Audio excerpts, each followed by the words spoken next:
अवकाळी पाऊस, मरणाचा पाऊस पडतासा आता सध्या तर आमच्याकडे तरी कमी, पण बाजूच्या सांगव्या, भिरवंडा इकडच्या गावांनी चक्रीवादळा झाली आहेत.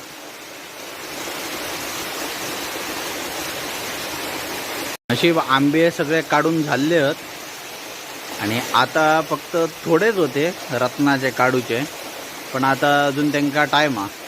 पण ह्या पावसात आणखीन पडलेले असतले तर आता गावती हे आता पडलेले असं थंय ठेवून दिले.